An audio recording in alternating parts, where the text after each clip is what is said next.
Welcome back. In the previous video, I took you on a brief tour around a typical electrical installation in Victorian London terraced houses, and I made a new cabinet for my hallway to keep all that necessary gubbins hidden away.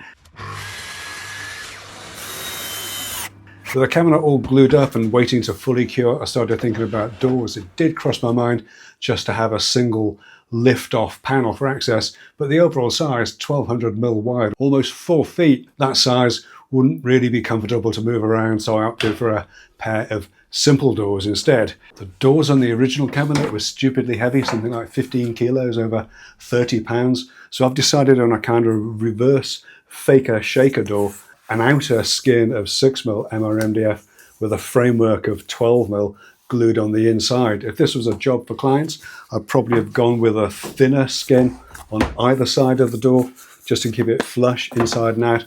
But as it's just for my house, I'm fine seeing the internal rebates for the odd occasion when those doors are actually open, and it saves me running around trying to find some thinner stock as well. This is actually flame retardant MDF. You can tell that from the pink dye in it. It isn't necessary for this application. It just happens to be what I had. And I'm ripping some 80mm wide strips for the door rails and stiles. 80mm is a sort of arbitrary measurement, but after making a lot of doors in my fitted furniture days, it's the measurement that I landed on, as it just feels like the right sort of width for this size of cabinet door. I've drawn around the cabinet and allowed for an extra 6mm just for a little bit of wiggle room, and I've cut the face panel to size. And with a centre marked and a square line drawn, I can start gluing the rails and stiles in place, butting the first one up tightly against the square, and then adding the others in, trimming them to size as I go.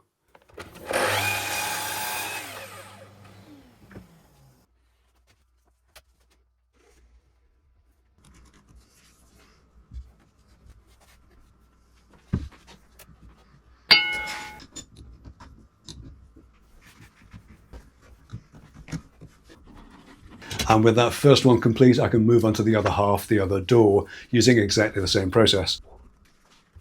Note that I'm using a couple of pieces of sandpaper to separate the two stiles in the center. This is just good practice, as it should help to stop them from sticking to each other, but I will be cutting the two pieces apart later on. Making doors like this can be a bit of a challenge, as it's hard to apply pressure evenly while the glue goes off. Normally, with a painted door, I'd drive a couple of 23 gauge headless pins in from the front just to keep everything in place while I clamped it, but because it's face down, that's really not an option. So heavy weights and clamps on a flat bench top will have to do, and a good overnight session to get things fully cured.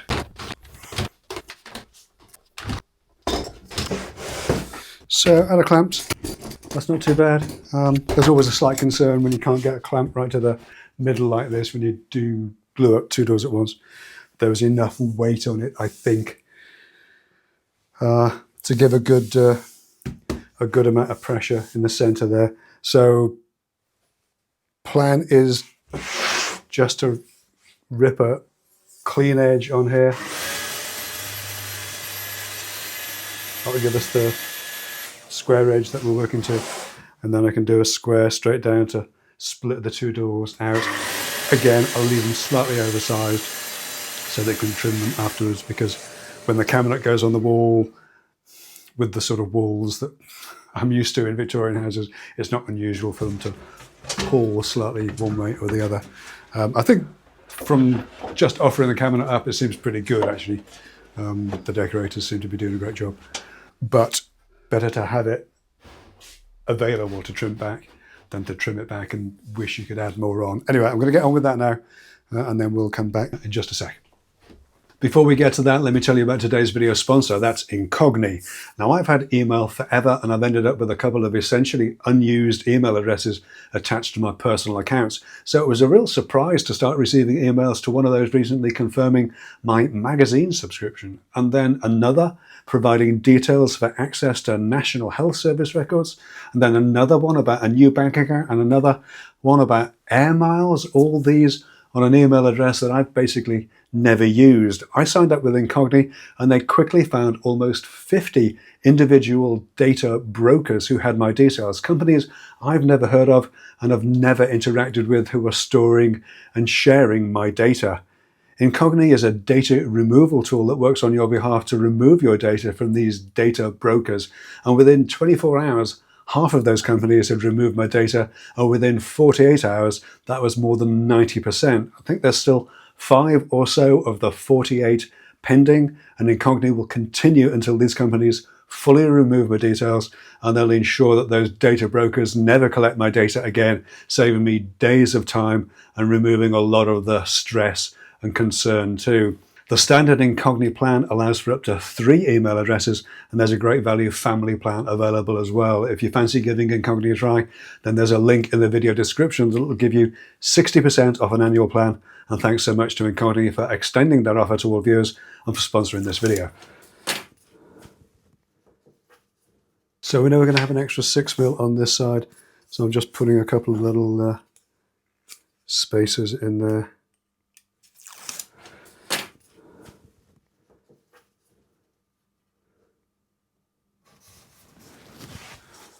The side and also on the base. I think because the base is only 12mm, it might have bowed a little bit. So when it comes to putting the doors on, I might just clamp a straight edge to that.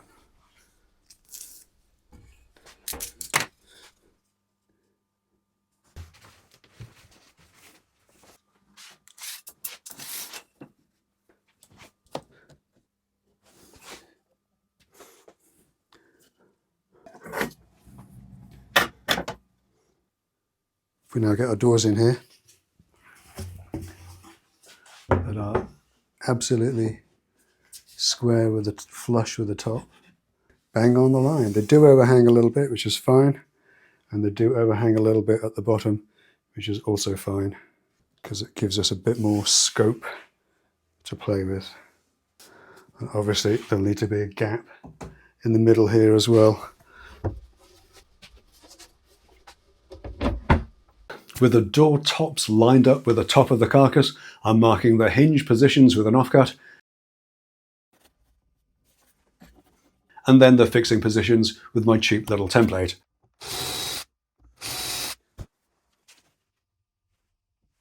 And then I can drill the hinges with a 35mm Forstner bit.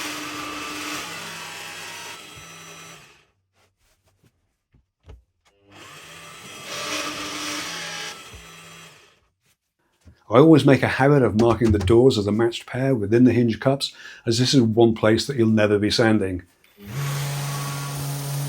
And with that done, everything can get a quick rub down and a coat of primer.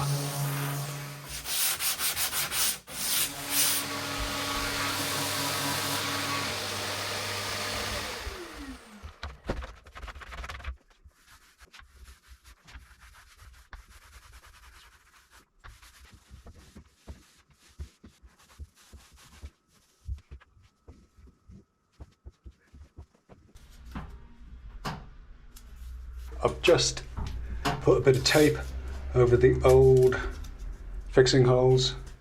I don't want to use those again, but I want to know roughly where they are. So I know they're the safe areas in the wall, but I don't want to put them in exactly the same place because I don't want to use the existing wall plugs. I want to drill new. So far so good. I'm going to get this fitted now, and then we'll figure out what we need to do for the infill in here. To unplug that for a minute.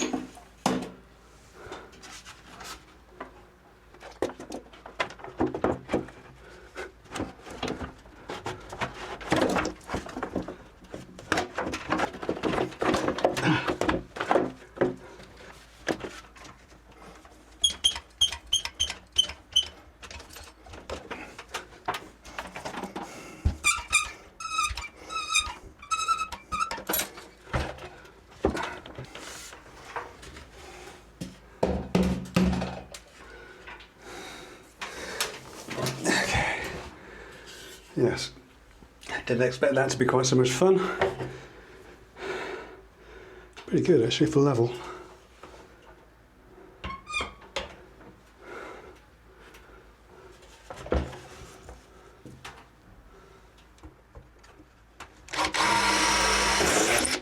I've fitted an old drill bit and I'm drilling directly through the batten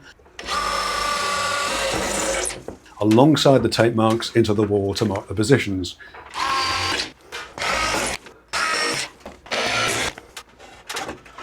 And then I can take the cabinet down,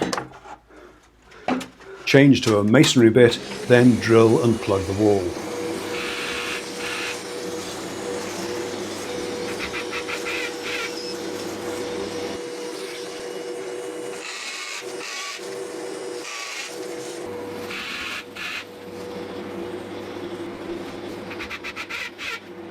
And then refit the cabinet, always checking for level. In an old wall like this, it's always worth having a couple of sizes of screw with you, not just length but thickness too. Most of the time the 4x40mm screw that I'm using is fine, but I also have some 4x50s with me and some 5x40 and 5x50s as well, just in case I hit a patch of wall that's particularly crumbly.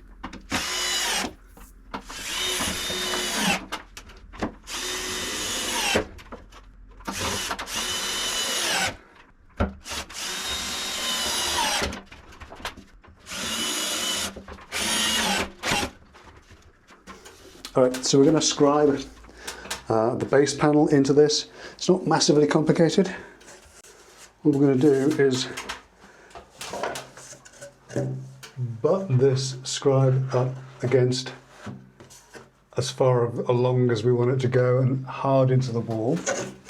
We'll put a little clamp on that just to keep it there. We're going to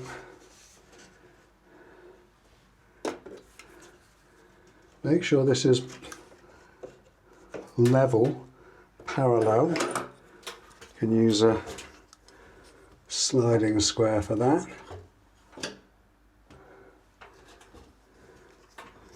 About 40mm at that end. 40mm at that end. And it's about 40mm in the middle, which is handy. What we do, take a pair of compasses and set that to 40mm, and then we trace along the underside along the wall.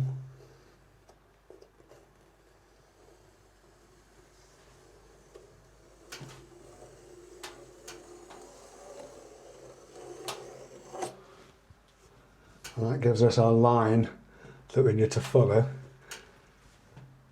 to get that cut in accurately. And because this distance is the same as this, when that goes back, fingers crossed, it'll match.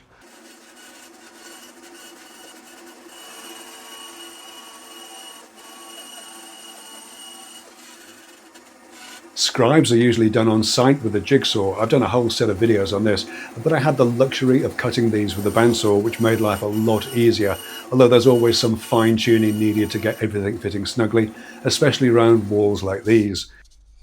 There's no shortcut to this. You trim it, you offer it up, you trim it again, and so on.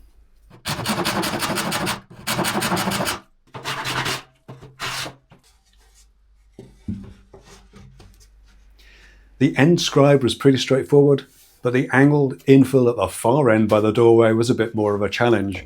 I'd beveled both edges, but the wall by the window was far from flat and it needed a lot of trimming. Okay, sorry, no microphone and it's a bit echoey, but that is fitting in there reasonably well. Happy enough with that.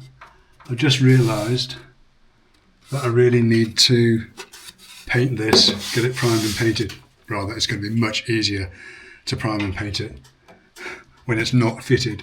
So I'm going to do that. I need to do that before I can get the other scribes done, before I can get the other scribes fitted. So I might as well, they're already primed, might as well get a coat of paint on those as well. Then once they're fitted, it's just a question of tidying up the front edges and getting the doors on. But I'm going to do that now, come back to this. We've got a couple of coats of paint on it. And fingers crossed, get this wrapped up. With the paint touched dry, I've added a little block to the inside of the angled infill to give a bit more surface for the base scribe to glue against. Then I can get this fitted just with some grab adhesive and taped in place while the glue goes off.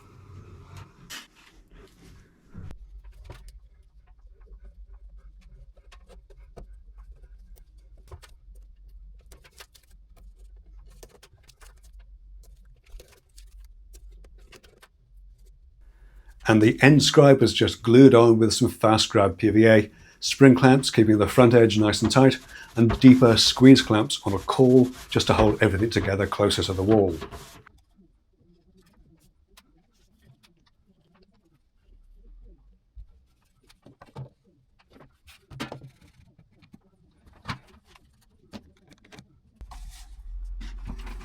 "10 minutes later and I can get the bottom scribe offered up, marked,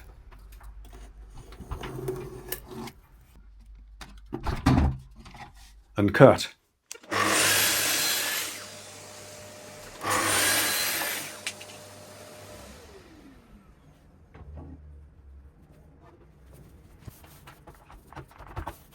And then glued on with PVA, and just like the end scribe, I'm using spring clamps on the front edge and my level as a caul with the deeper squeeze clamps for the back edge.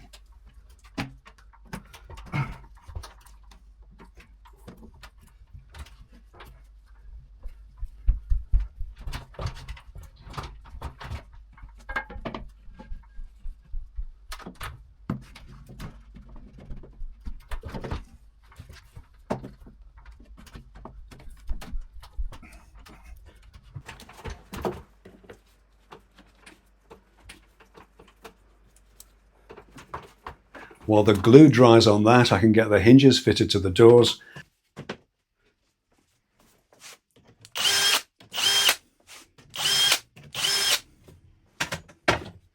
And again, I'm marking the hinges top left, bottom left, and so on, as I'll need to remove them again to trim the doors down shortly.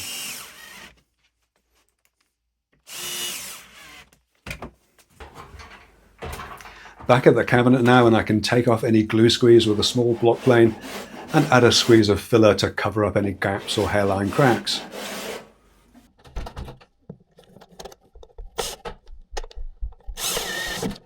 And then fit the hinge plates. By the way, hinge plates have an arrow on them that always faces outwards, and I always fix the top plate in the center position, but I leave the bottom plate loose until the doors are latched on, as it makes fitting the doors a lot easier.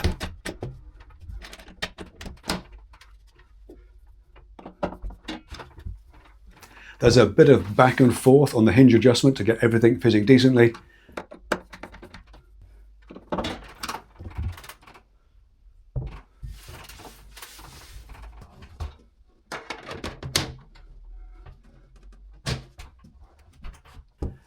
And then I can mark the doors up and get them back to the workshop for the final trim and coat of paint.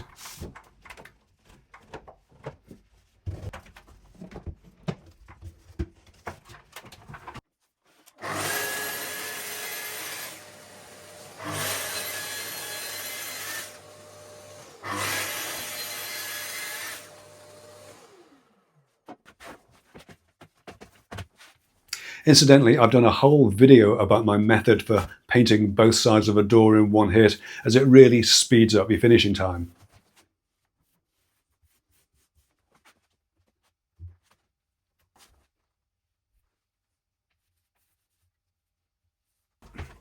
While the doors dry, I can just touch up the cabinet edges.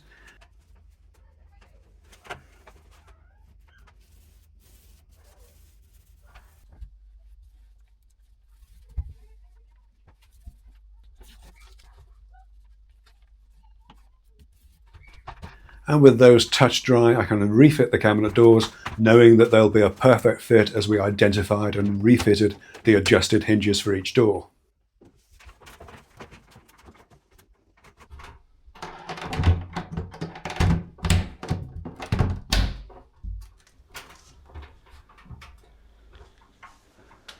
And that is finally the simple meter cabinet fitted and finished. Bit of a long video, I know, But there was a lot of ground to cover, and I did want to explain just how complex a small cabinet like that can be. Next project in the house will be here in the understairs area. Some work to be done on the walls, another delightful meter and some pipework to conceal somehow some kind of shoe storage to make as well. But there's a few tools and things to look at before we get to that. So I'll call this one done for this week. Thanks so much for taking a look. As always, leave a comment, hit subscribe, and I'll catch you in the next one. Take care.